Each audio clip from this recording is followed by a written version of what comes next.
Hi, this is the Be Well with Michelle Greenwell podcast. Our heartwarming conversation is designed to lift you on your wellness journey. Grab your cup of tea and enjoy the podcast.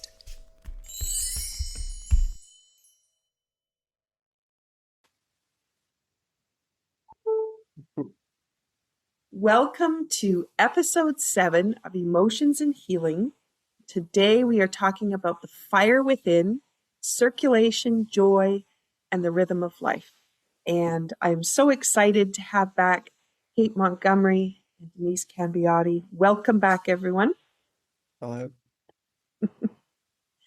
As we enter into this being our final episode of the series, we hope that you've been enjoying the way that we've been unpacking the information that happens with the elements, with the organ systems, the relationships, emotions, etc.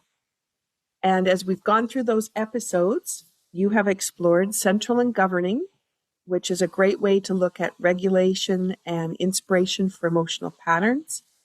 We explored the fire element, but from the heart and small intestine perspective, which was connection, joy, and discernment. We had the metal element for breath and release, wood for direction, anger, and growth. We had the earth element for nourishment and empathy, and water element for fear and anxiety. So now we come around to this last layer, and it's a deep layer. It's a different layer than the ones we've been talking about so far, because now we're looking at circulation. They call it the Circulation Sex Meridian, and then the triple warmer.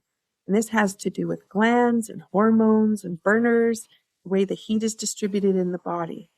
This system is all about the rhythm of life, how we circulate energy, sustain joy, regulate stress, and maintain vitality across all systems of the body. So in this episode, we're looking at, where does joy flow freely in your life? Where does it feel blocked or muted? And are you living with vitality, or are you simply managing stress?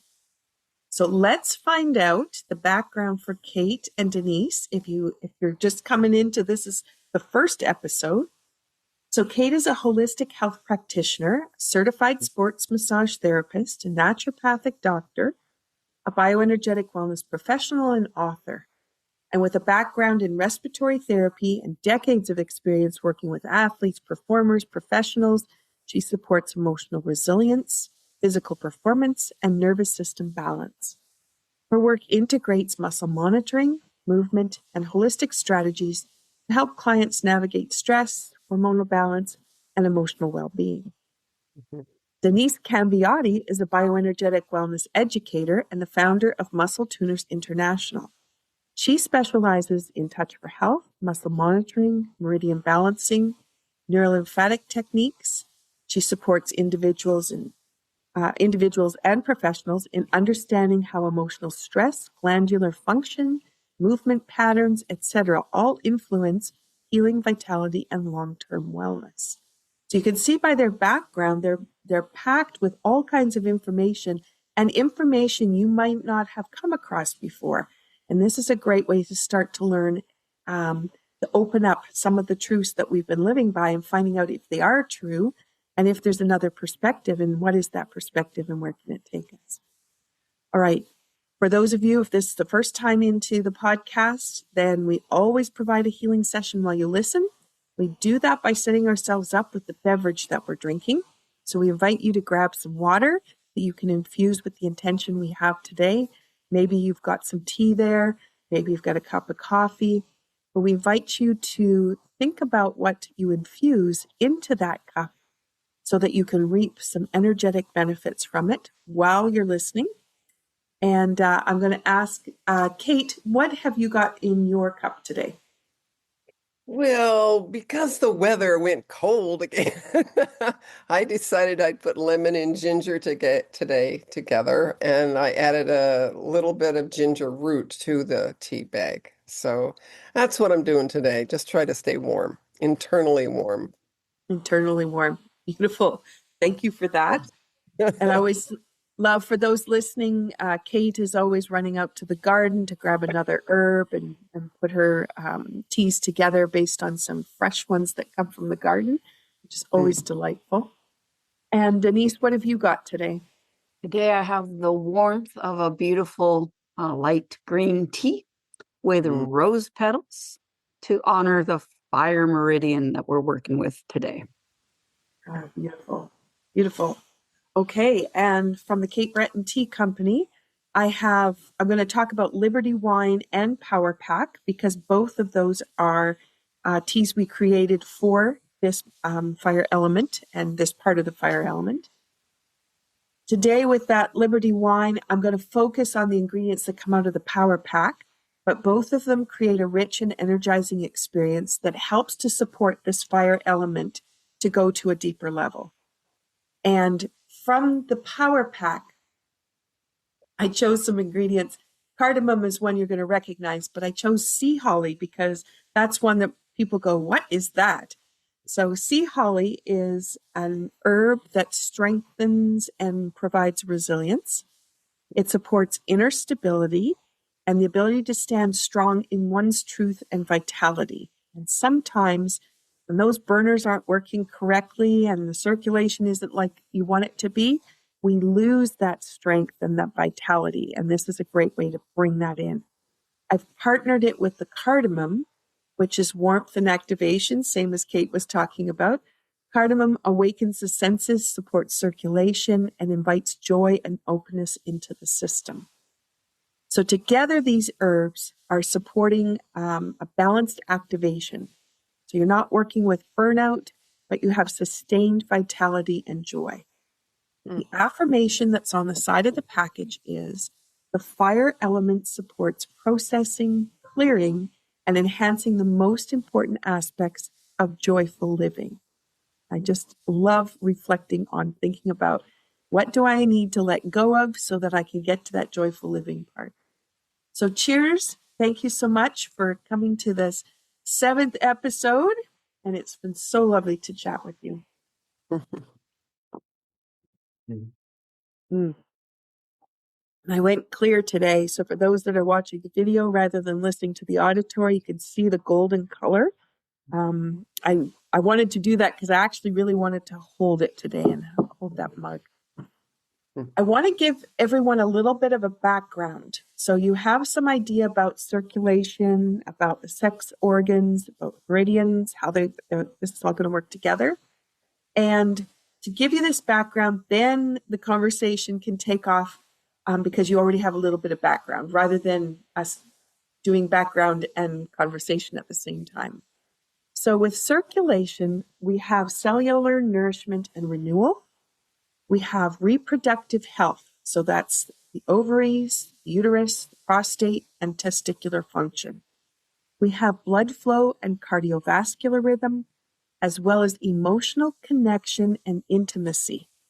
So we don't often think of our emotions as being linked to an organ system in this way.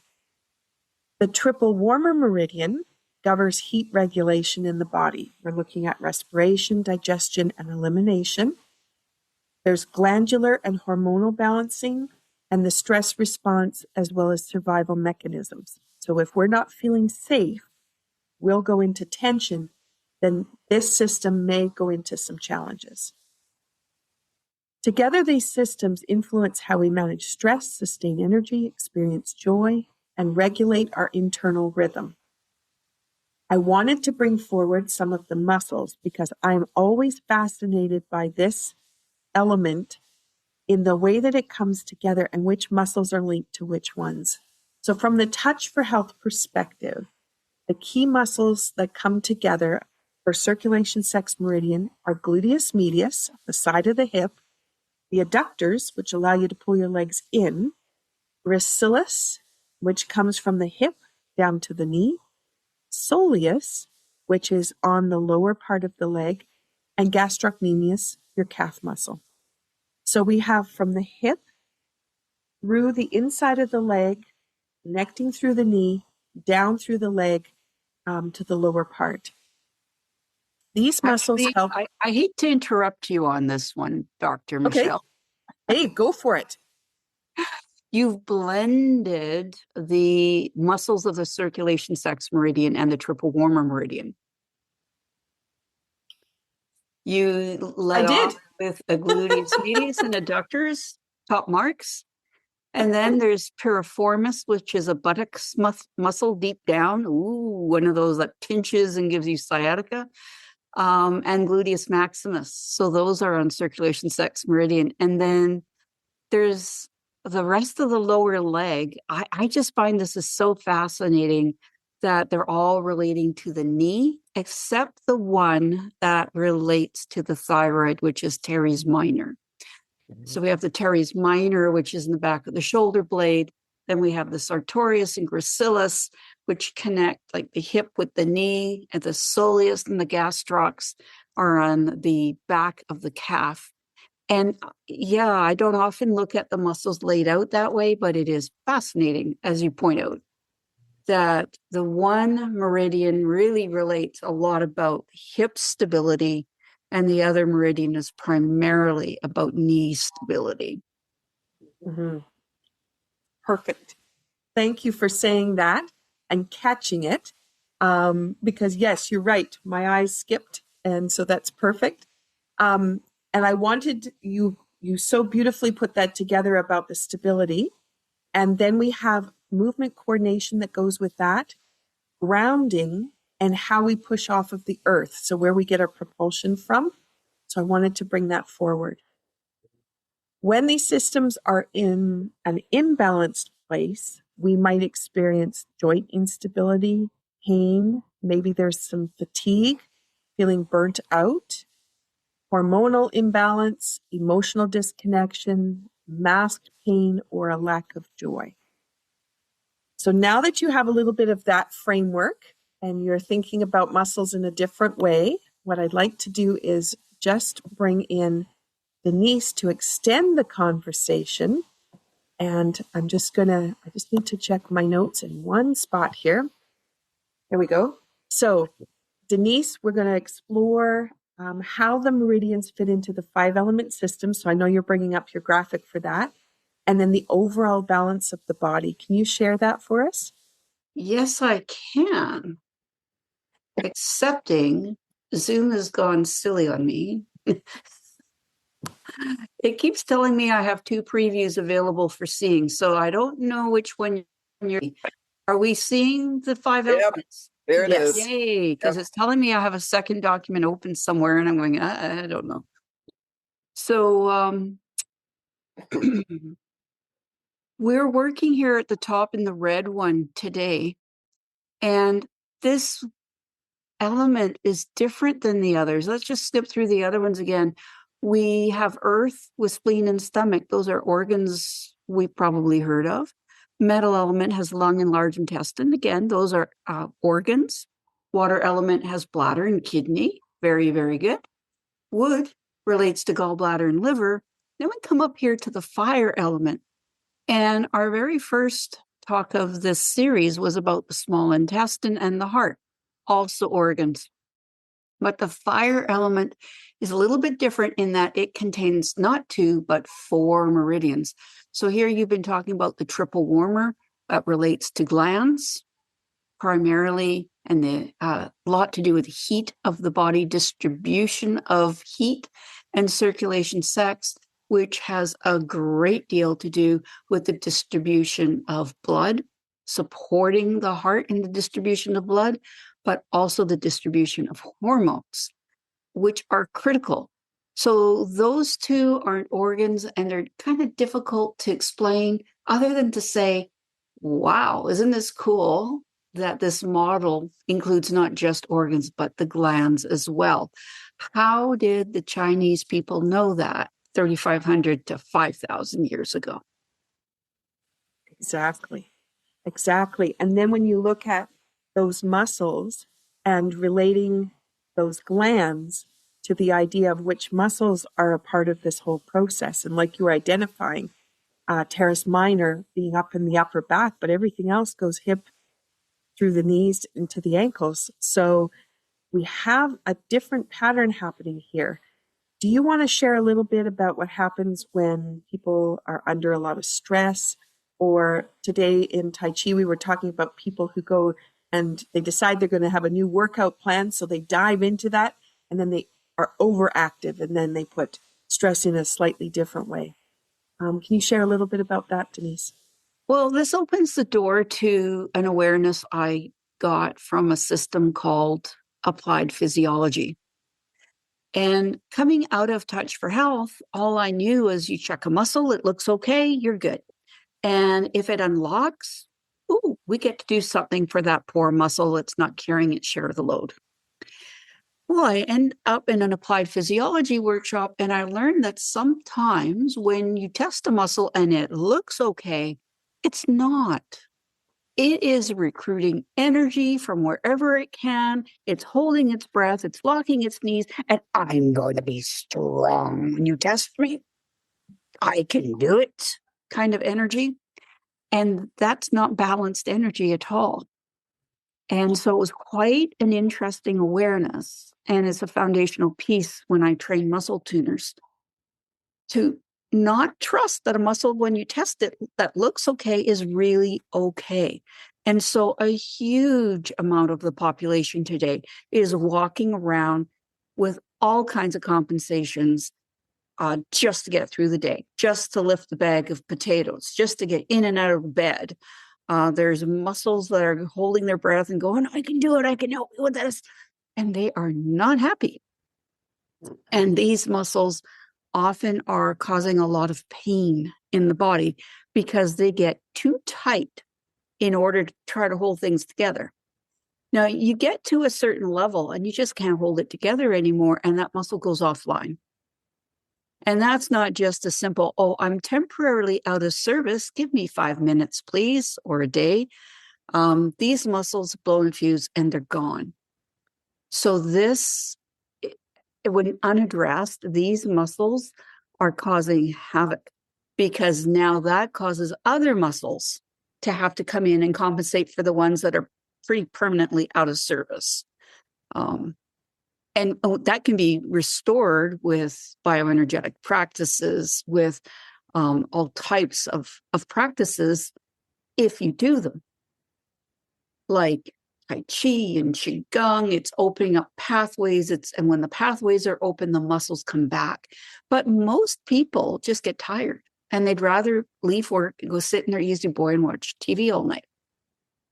Or I was in the state when I was 18, I'd come home from work and I'd need a nap before I could make dinner. And that was not right. So I appreciate it when people come in, like a woman yesterday. She felt absolutely horrible. And this is the second time she's come to see me saying and admitting, I feel horrible and I have high pain tolerance. She was just a classic person, right? She is in a position of great responsibility. She's in a high stress job. And she says, and I have a lot of tolerance, but I'm at my limit. She was the perfect avatar, the perfect model of this concept. And I think in the conversations that have been happening over the last few weeks around here, so many people have been overextending themselves for so long. The body's just giving up because it just can't do anymore. It can't. And what if the system that's under stress is the one that runs your adrenals? You wanted me to link my answer to how does that affect glandular function? Well, what happens if your adrenals go offline? Well, that's your emergency. It's like having a cup of coffee without having a cup of coffee. The adrenals are supposed to short term give you a little bit of energy to get through something that's very important. What do you do when that system goes, okay, I can't hold it together anymore? Or the thyroid. And how many North Americans have thyroid imbalances and it's unrecognized, underdiagnosed.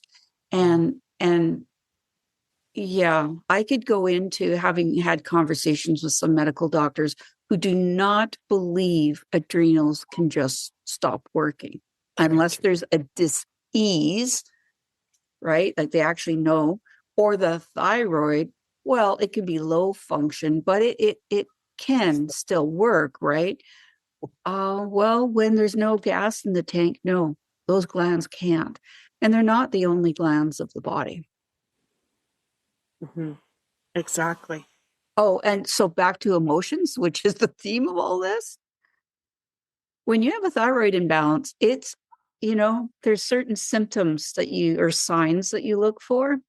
And when somebody has a certain number of signs with this emotional roller coaster thing going on, classic thyroid, and the adrenals when they're flat, and the two of them together, they help each other. They talk very intimately with one another. And usually if one is under stress, the other one is definitely under stress and often not treated. So a doctor might say, you've got a thyroid issue, and they'll give you medication for the thyroid, but they don't address the adrenals. And until the adrenals are taken care of, the thyroid can't really come back online, and vice versa. So there's a huge amount of emotional instability, and it often looks like sadness and depression. And I'm just giving up because it's literally what your glands have done. They've gone offline. Yeah. And interesting then for people to realize, because sitting to do nothing isn't going to change it. It's you have to energetically have something transition or transform with that. No, at that point, sitting and resting is not fixing anything. Yeah. All right, Kate, let's bring you into this conversation because what we want to explore is when that joy and that vitality disappears, what happens? How do people, performance in sports or at work, how are they motivated? What happens to the body as you try to work through that? Well, I want to go back to what Denise said, because when I was in my 40s, and I was working with a lot of women at that time, who all were told by their doctors, it's all in your head. And when you go through adrenal exhaustion, it's real, because the thyroid and the adrenals are your batteries and their spark plugs. And when one goes, the other is out of balance, vice versa. And you see this in a hair analysis. This is when I began doing hair analysis. So for cellular level, that's what I started doing. And it was interesting because when I came back from South America one time, I was really tired. And I went to a doctor, and I never do if I can help it, but I did because nothing I was doing was working. And he did blood work, he did everything, and he says, you're fine. It's just all in your head. You're imagining it. You're just tired from travel. Oh, please. So I started searching, and I had an athlete that did hair analysis for his athletic, to help him with removing heavy metals. So it's what he was doing. But I remembered that. And so very hard to find somebody that does it. And so I was traveling toward Florida, and I stopped in the old days a phone booth that had phone books, and I happened to find a chiropractor who did them. And when I got the results back, boy, was I just shocked at how stressed my body was. And as I want to say, type AAA person who ran a business and was an author and wrote books and did clients and went into a sports team and did all that stuff. I mean, it's hard, and have a daughter at the same time. And taking care of all that as a single woman, you have no idea how run down you can get. And you don't really realize it till all of a sudden you just lose it. And so having gotten back the results is when I went on a program specifically scientifically organized for me to heal all that, along with dropping out for a while. And so you have to look at that. The other thing is too, we talk about muscles. So gastrocnemius is your adrenals in literature that we have. And so a lot of my athletes, they work so hard and train so hard for one event. And then they can't understand why all of a sudden they have calf pain. or when the calf starts hurting, that they stress it so hard that their Achilles tendon rips, separates. Boy, that's a big one. And it's all because of adrenal exhaustion, and they're not taking care of it because they don't know. They don't know. They push through everything. And then we talk about joy and vitality. Well, it gets drained too because they feel deflated. What did I do wrong? What happened? You know, I worked so hard. How come all of a sudden my leg gave out? I ripped my Achilles. You see this in basketball players because there's been a couple lately, big ones, that ripped Achilles. And I saw it in running all the time. So people who get really stressed, no matter what job you work, what industry you're working in, balance is everything in all aspects. It isn't just our emotions. It's the physical thing. It's the physical part of it. It's the emotional side of it. It's looking at what are you doing? What are you doing to create this? And when you look at this from a perspective of how do I start over? And everything from the conception vessel and governing vessel, which is housing and holding all this unused energy that hasn't gotten used yet. And then all of a sudden it just gets, woo. So, you know, I just tell my clients to sit down and breathe. When you take a deep breath, a diaphragmatic breath, you feel your spine undulate all the way up. And you pass through all the meridians and the organs and glands as you do that, front and back, both. So that alone will release untapped energy and allow you to start over and get rid of the old stuff. And then you start over. Breathing is probably the biggest tool that you can do to reset the manometer, to reset. It's a resetter. All those muscles that stabilize the hip, the knee, all the way down, they're all about moving forward, but also about just stabilizing you so you can stand up, be counted, you know, and I see if you sit down, I'm a people watcher. I can't help it. When we did races and stuff, I always was amazed at how people ran a race when their bodies were like this. We're bent over or we're walking funny or they're dragging a leg, but their adrenaline high is pumping them so that they can go do that. And then at the end of the race, we would get them on tables and they would just be so deflated all of a sudden because their adrenals gave out. They used all that energy up and then they just pooped out. So it's in this world today, there's a lot of exhausted people, a lot of adrenal exhaustion, a lot of thyroid, hypothyroidism because of stress, just stress. Cortisol levels are really high. And all I can tell people is to breathe and sit quietly and massage your legs. Massage your legs and activate those meridians by just doing those things. I appreciated when you said that our tool is breathing. And I think of all the tools that people collect to have the right tools. And the one that's most predominant is right there.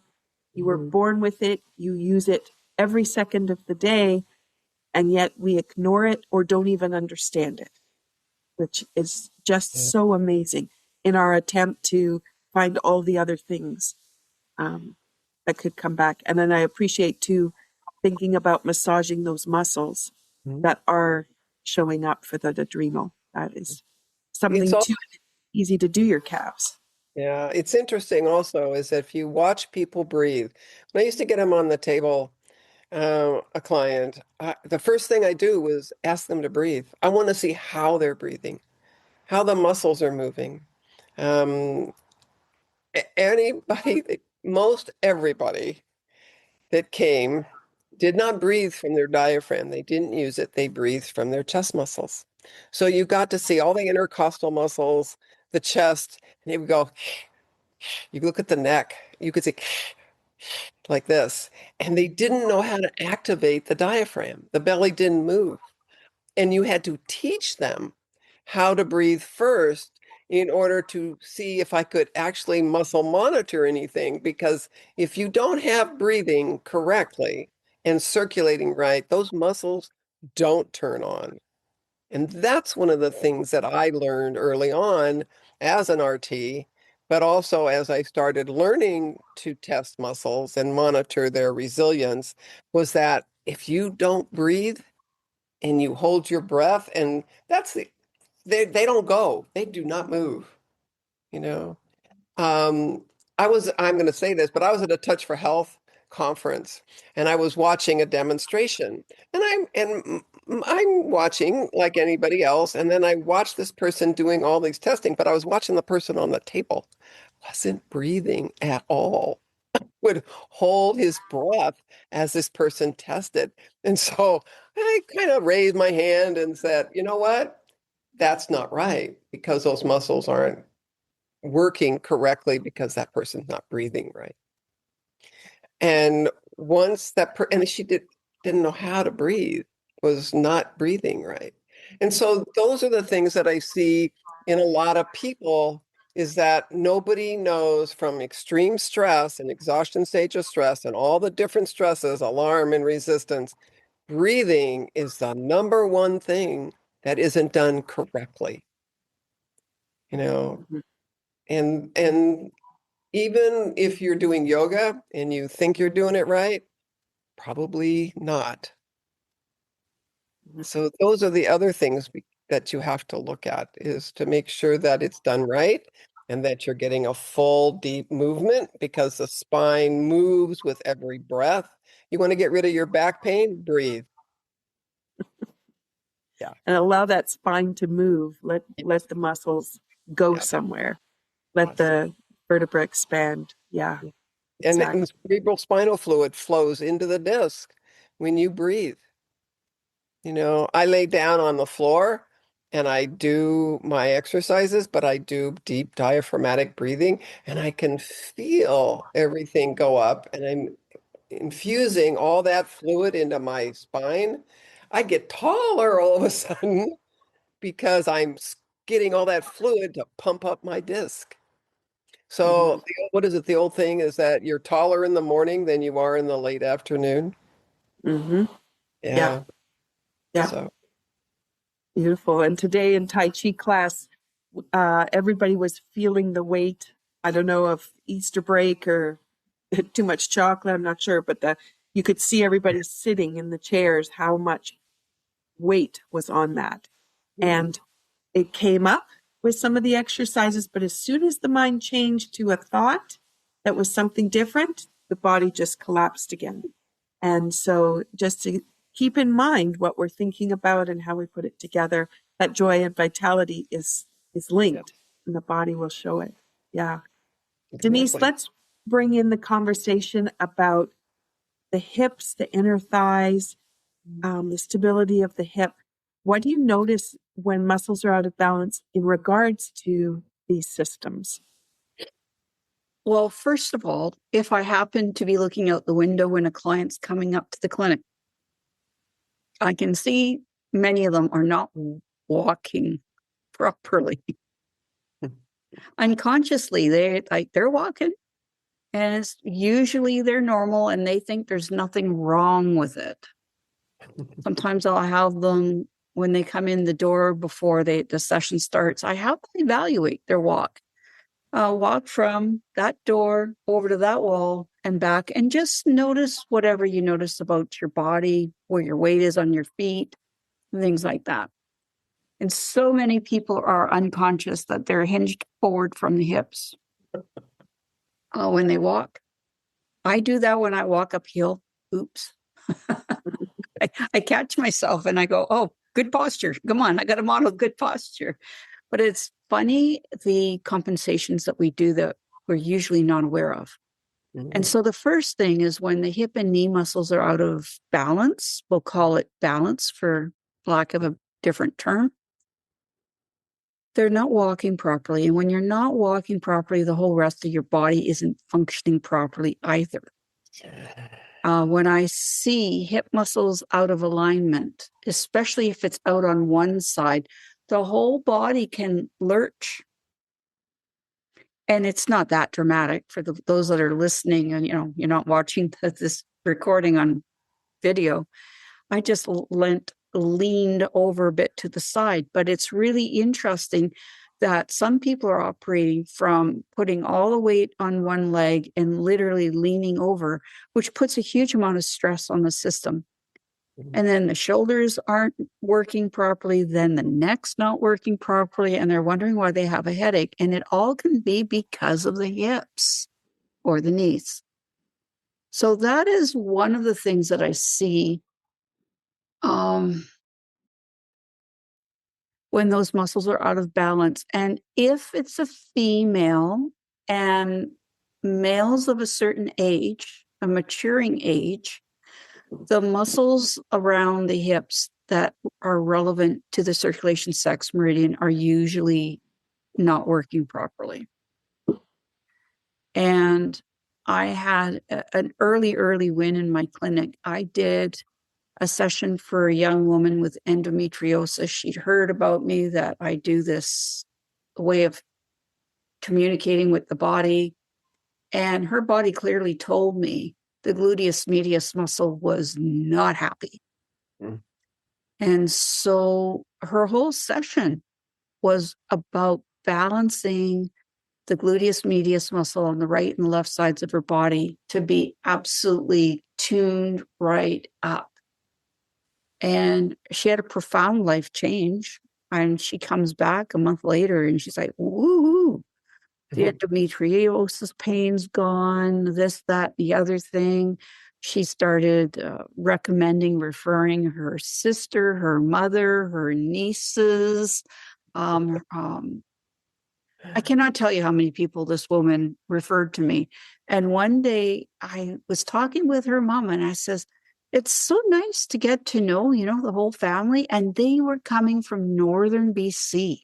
So every time they came near town, I was organized on the calendar before anything else.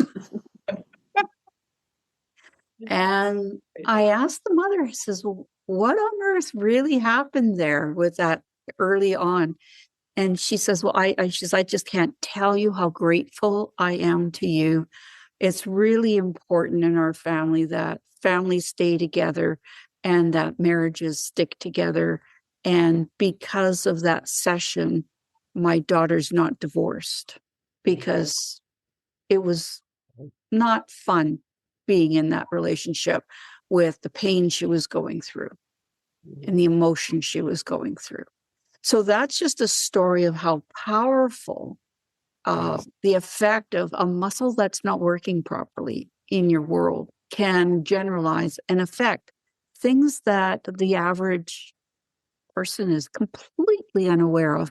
And I will even say many of our colleagues are completely unaware of the effect of doing a really thorough job on one system that the body indicates is the priority system.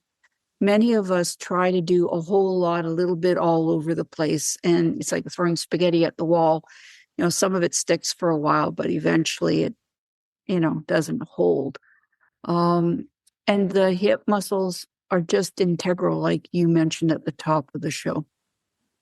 They're about force, drive, mobility, the strength we have to push off and move forward in life. So that's pretty important.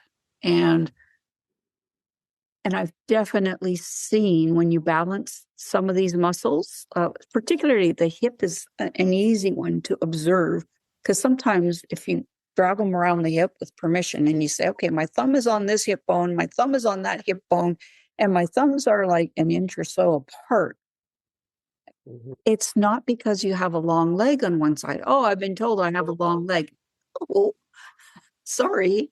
Part of that is when the muscles aren't doing their job of holding your femur into your hip socket properly, you're going to have it look like you have a short leg on one side or a long leg on the other. And again, then you walk funny. And every time you walk, the nervous system gets stressed because your steps are not even. So that fires the adrenals up. And it's just the spiral that needs to be interrupted. So I often see hip imbalances with these that are gone after you educate the muscles front and back and right to left within the pelvic region to work properly. And everything below too, because if a foot muscle, I know Kate agrees with this, if a foot or lower calf muscle is not happy, it affects everything else upstairs. Yeah. Wow. Okay, between the two of you so far, have we unpacked a whole bunch of information?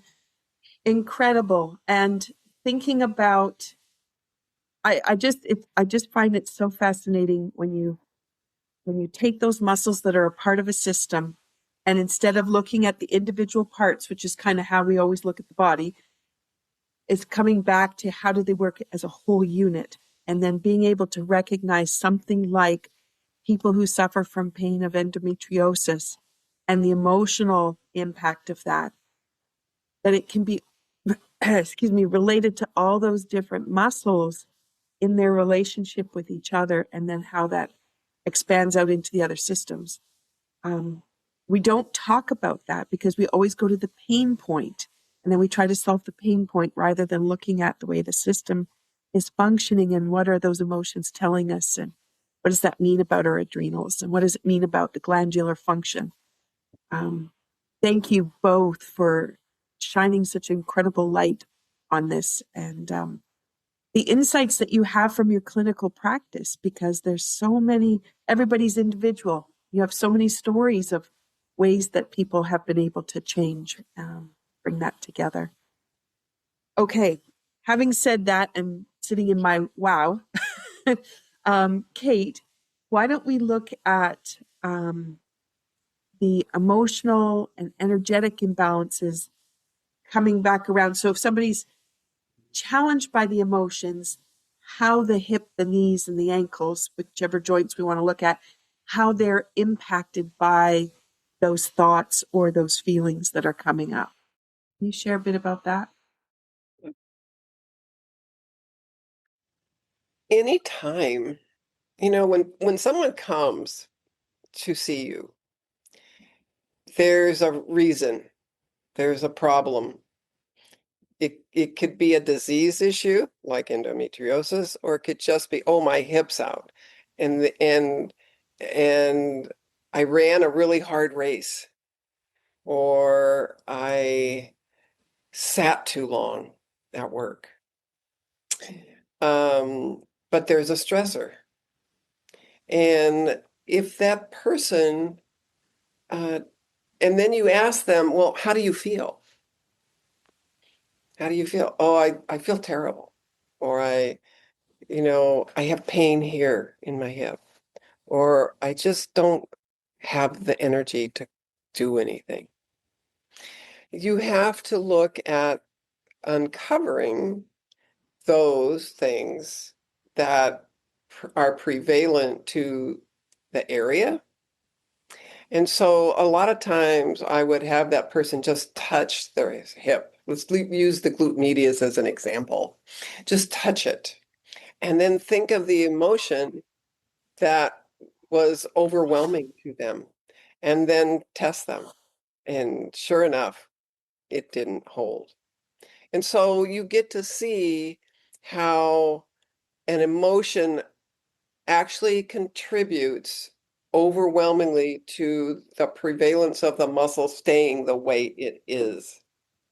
And then there's the compensating, as Denise said, that the body starts to shift its weight and move a little, even though I'm standing up, But am I really using all the little tiny guys that hold that femur together in the hip?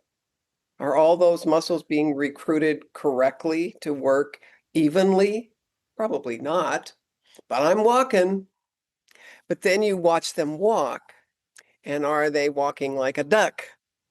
Is one leg out more than the other foot turned out? Is where, again, hips, again, putting your fingers where it is, or holding their rib cage to see if they actually breathed evenly and the lungs expanded correctly. Everything is a pattern. And if you can go in and unweave that pattern by releasing the emotions that go with that pattern and then watch it drop and watch the muscles and the body start to shift itself. And then you start looking, and as I touch the area and they think of the area, the muscle gets stronger because it's starting to unweave and let go of itself. That's how I work anyway.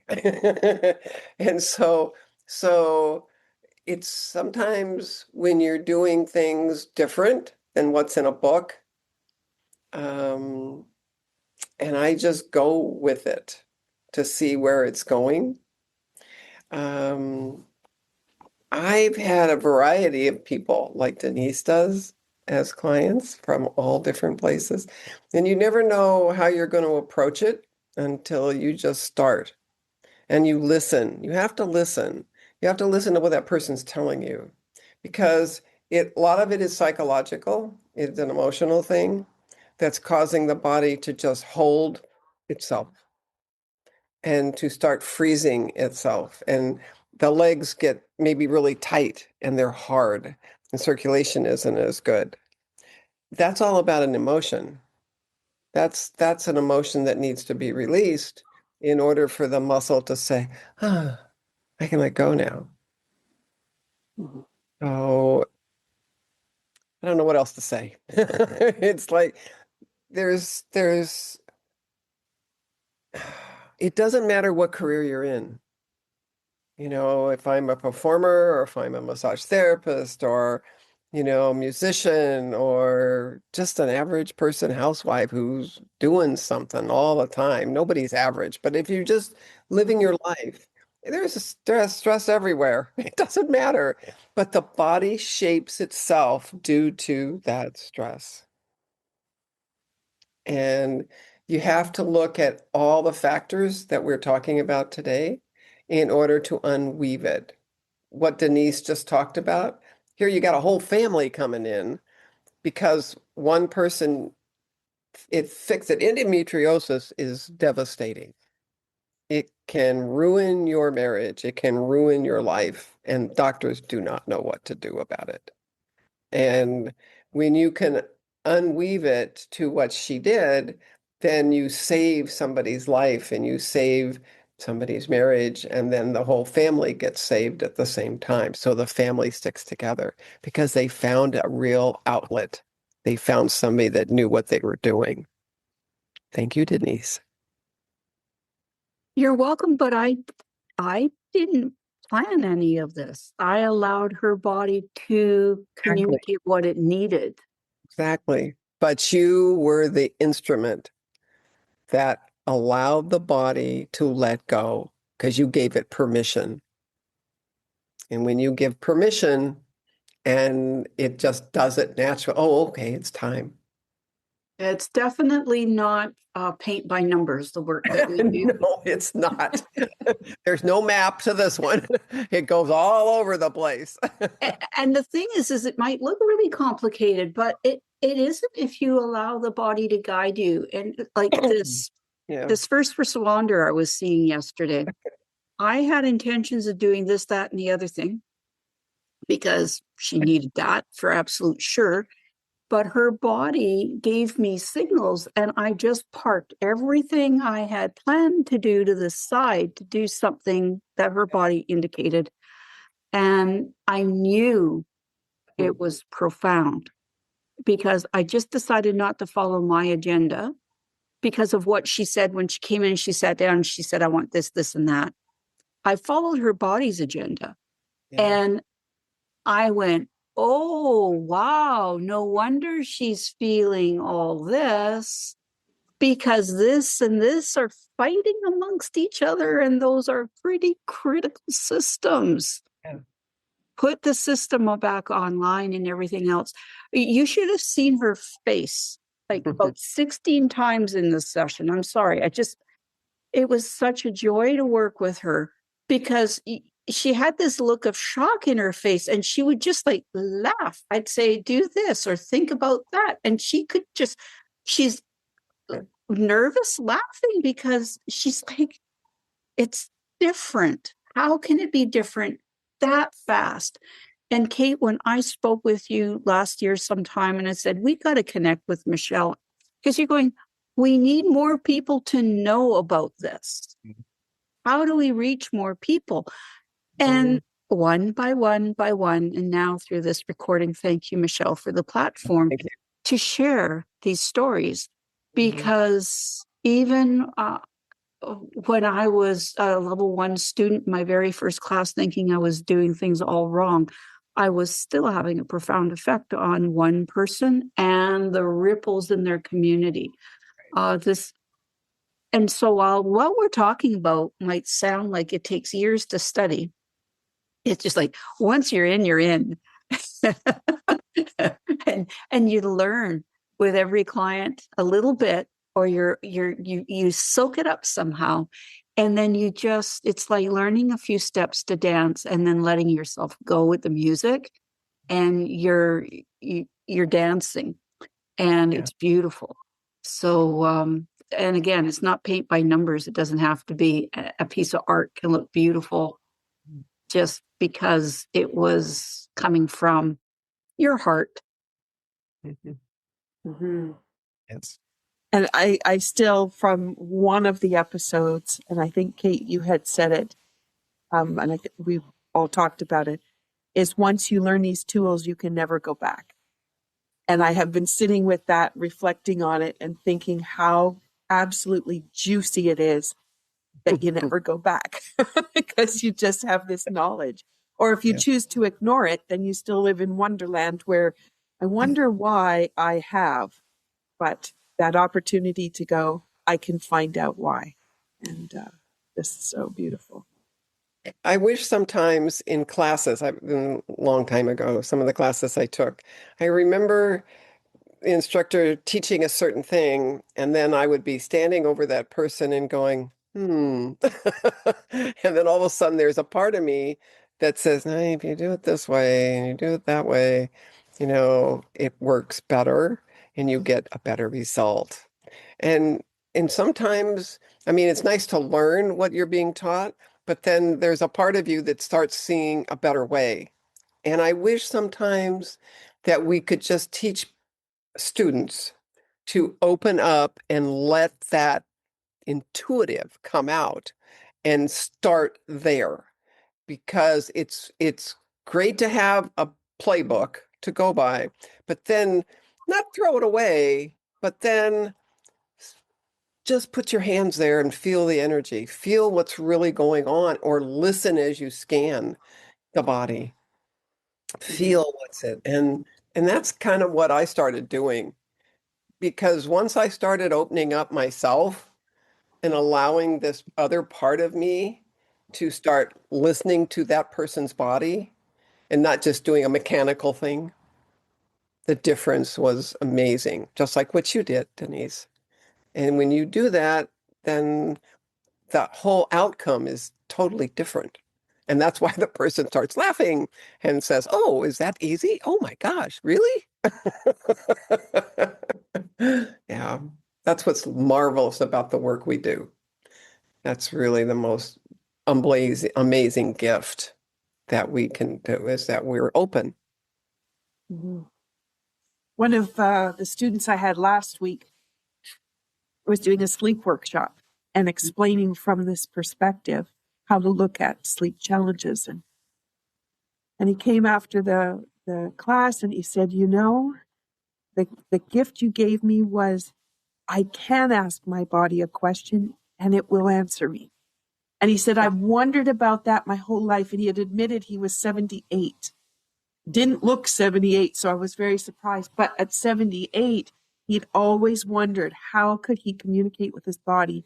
And here was finally the opportunity. Yeah. And what a gift when you can do it when you're in your, well, as a child, but teens or 20s, rather than waiting all the way till, you've ignored a lot of signals along the way, and then you got to figure out how you're going to balance it at the end. Oh, wow. Yeah. Oh, beautiful.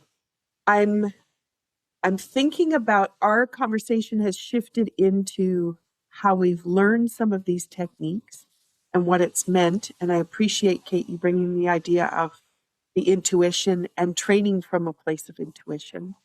So rather than ask a few more questions about the emotions, because I think we've already figured that all out for the system, maybe Denise, do you want to bring in anything else you'd like to say about the opportunities of learning this information and how it's in the clients you've seen or in your own life, how it's brought that emotional balance in and it's provided you a way of looking at things differently?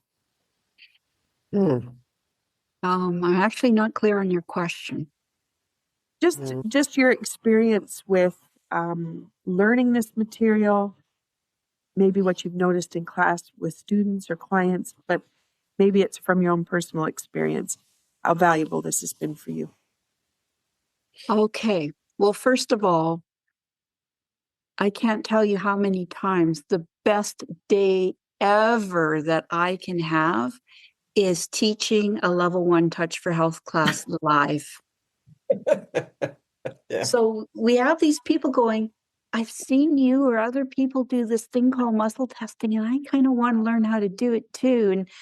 And then when they learn that somebody can stick their arm out and you can cause it to unlock and relock and work with energy to bring energy down, to bring energy up, or to have a thought. And like, oh, I see somebody with the red car has a flat tire. And I tell people that, okay, this is a joke. It's a test, right? I look out the window, somebody with the red car out there, they got a flat tire. And I go and, oh, it's my car. What am I going to do? I'm going to go home and make dinner for the kids. So the thought of the learning that your thoughts affect your body, it's critical. You and I have a colleague, and I asked her, how did you get into this work? And she said she was in a class and she was thinking about a situation in her life, and somebody tested her arm. And as she said it, I had not an iota of strength when I thought about that situation. And I knew that was representative exactly of where I stood. I had not an iota of strength in that situation, and I never would. And it caused her to get out. And because of that, there's some magic and miracles happening in the world. There's lots of stories like that getting feedback from your body. Should I, shouldn't I, could I, couldn't I? Is this apple or this apple going to affect my energy? Whatever it is, bit by bit. My level 1 Touch for Health instructor was not supposed to have been able to have a child. But when she was teaching level 1, she was pregnant. And it was because she tested everything before she ate it to make sure it was in harmony with her body and wouldn't give her digestive issues. And so it's just the pleasure of seeing people light up when they learn that they could do this too. That it makes me show up and look all over this wide world to find those people who want to learn how to do it. And then the next most important thing is to have confidence. You're not doing brain surgery. It's not rocket science. Nobody's going to die if you don't say anything inappropriate, illegal, like, oh, this muscle's not working and you've got heart disease. We don't do that. We just indicate there's a muscle that's out of alignment for some reason. Maybe the meridian's blocked, maybe that's just under stress, there's stuff happening. So it's about have confidence that what shows up is meant to show up and that you can handle it. Because that is, once people take that first couple of steps, lack of confidence is what stops them from moving forward. And the only way you get confidence is with practice, and practice with little bits of this and little bits of that, and start watching little miracles happening. And you go, wow, maybe I can do this and maybe I can do it more. So that is the awareness is when you start studying a system, you're not going to master it in 5 minutes. Just have the pleasure in the journey of learning a little bit more every time you do practice it. Beautiful. Thank you. Thank you for that. Kate, how about for you? Oh my, 40 years of this. You know, every day is something new. I actually learned something new the other day, and it really helped me. You know, I teach self-care. So everything that I have is in my books, and especially in the Sports Touch one. And the way that I was working with the core muscles is good. But I haven't been able to release my quadratus lumborum. And a gift was sent to me in my email. I follow a certain gentleman who has now passed on, but his work's phenomenal. And I looked at what he was doing because he's working on somebody and how he was working. And I go, well, that's interesting. How do I do it to myself? Well, I did. And so I was able to put my fist between my hips and my rib cage and lean to the left because it's my right. And literally, I mean, shock, every vertebra popped in my lumbar spine from T12 down. And it went, and my hip dropped and my stomach flattened and all my agitation went away in my gut. It was like, and it happened immediately. And since then, I've been working on it every day and watching different things happen. And you have to trust yourself and be innovative and look at what may look like in a book, but how do you take it and do something different? When I was doing sports, I'd look at the sport the person was in, take cycling, and I'd put them on the bike and test the quad all the way through range of motion. They don't do that in class. You just test it one way, 2 ends together, and that's where you go. Well, but I took them through and I found just a part of the quad not working. And then, of course, we do the hamstring. And it's like, oh, look at this. Your knee's not tracking either because this muscle's where it is. And once we did that, then that turned his foot in so that he was in his pedal and he locked in better. And if you think outside that box, as I have said many times, then you just sort of you've got this little board in front of your head going dee, dee, dee, dee, dee, and you're thinking all really fast what you can do, and it doesn't take that long. And you see, it's like this big picture unfolds. It's like it's a miracle. I mean, I don't even know how to say, but you just go with it because you sense it, it's right there, and you feel it in yourself. That's your confidence.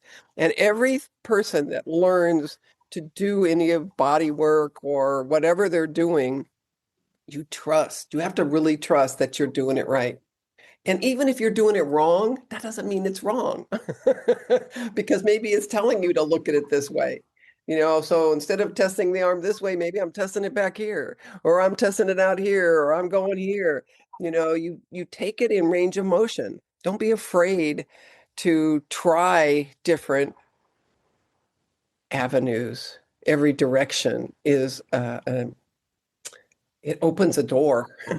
It's just like doing the hip and all those teeny weeny little muscles and ligaments and everything in there that are holding the joint together. Well, you know what? Just start looking. And you may not see them directly or touch them directly, but if you put it in your head and you look at it and then you start testing. So there's a lot of I love Beard Owl's work because I can go in and look at little things like that. And so I just have learned to trust, just trust and not be afraid to think you're wrong, you know. And then I know that it's large intestine meridian, and I know it's a core muscle, and I know that it's stuff that just eased everything down. And it reset all the alignment of my spine too. So I've been working over days for that. Yesterday it was in my thoracic area, worked its way up. Today I'm fine. So it's all shifted back into the center. I'm not perfect by any means. Too many car accidents and whiplashes in the past. And but I'm not in pain. And my feet are even. My pressure and my feet are now about the same. I feel it. I can feel it. And that's really what you have to do. What do you feel? How do you feel? I feel great, you know. So those are the things. So I learned this nice little technique by watching what he was doing to another, and I ended up being able to do it for myself. Well, that's another self-care tool. And I thought, great. How to release the core muscles and do them both sides. You know, and that's what I was working on was both sides. Once I did one and I got it settled down, then I started looking at the other side. So I now have a waist, which is great. I have a waist now.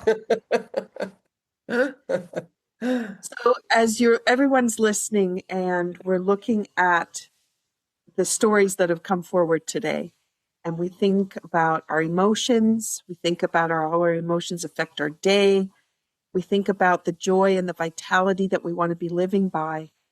As you think about the circulation, sex, and triple warmer meridians, they have a way of showing us whether or not we're living our life with the integrity that we need to have for our systems and our bodies to function.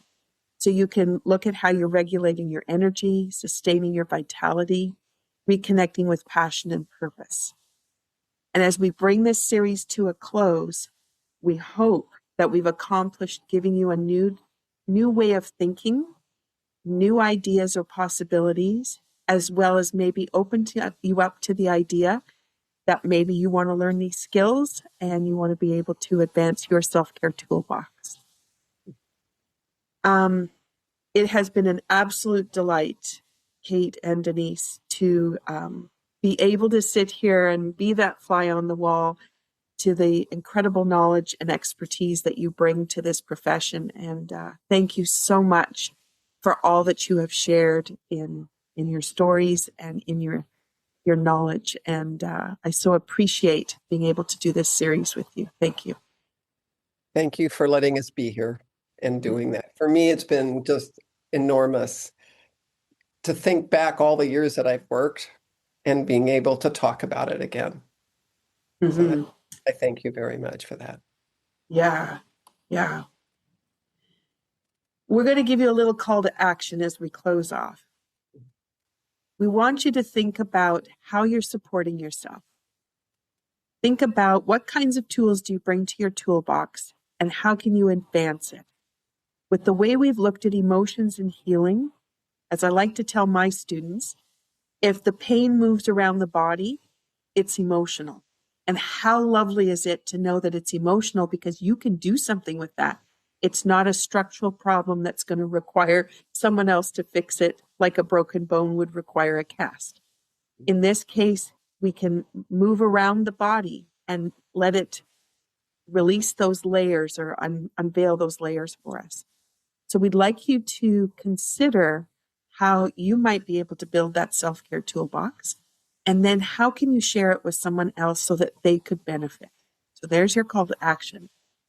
We invite you to visit the different episodes again, go back. There's going to be a lot of nuggets. You'll have heard what you needed to hear the first time through. After some time, when you go through it another time, you're going to hear other things that are more important. And that it's those layering pieces that really start to build how you put your wellness plan together. And then the last call to action for you is begin integrating one small tool each day. We've shared a lot across this series, but also the previous series that we did. You have a lot of tools you can explore just to get started. And we invite you to choose one each day and start to build that toolbox up. If you want to know more about Denise Cambiotti, you can go to Muscle Tuners International, muscletuners.ca. Is that correct, Denise? That's correct. Okay. And you can check out the programs that she has there. She has online courses, as well as she's got a lot of places where she does extra coaching to support you. And if you'd like to reach out to Kate Montgomery at me.com. Is that correct? Perfect. And Kate has her 2 books. So do you want to say the name of the 2 books? And they're on Amazon, right? Yes. End Your Carpal Tunnel Pain Without Surgery, the newest edition, and which is a yellow cover, because you'll see other copies up there too, and Sports Touch for the athlete. But there's a lot of rituals in there with daily rituals and things that you can do to keep your body healthy. And one of them is in there is the lower back, which would be a great one to do. Perfect. Thank you for sharing that. So there's one of those call to action pieces. And the last part, I just wanted to do a little tiny of a plug in there for the Movement Mastery program that Denise and I have been working diligently on for over a year. And we're just about ready to launch. So as you're getting to hearing this, we will have launched it. And there's going to be a lot of really valuable information coming through that program. And you'll find that at Muscle Tuners. So thank you so much, everyone, for being here. And we hope that we've inspired you to make a difference, think differently, question things, and then go find some new answers. All the best as you move forward. We wish you well. Take care. And share your learnings with somebody near you. Yes, share. Yeah, please don't keep it to yourself.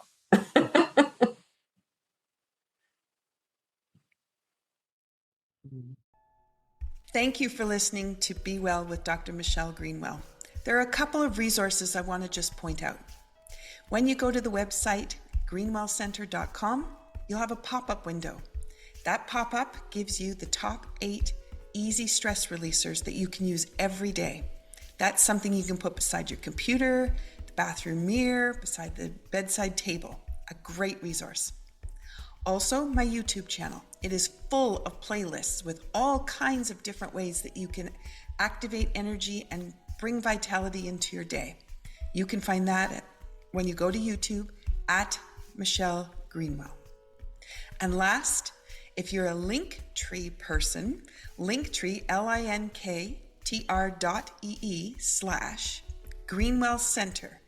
That has all my resources in one spot. Those are for intricate little things that you can't get everywhere. And it's a wonderful way for me to be able to share all the different aspects of the kind of work I do. So thank you for listening. Be sure to drink that tea. And if you want to have the tea blend that was shared in the podcast today, then be sure to check out katebrettontea.ca. Have a wonderful day.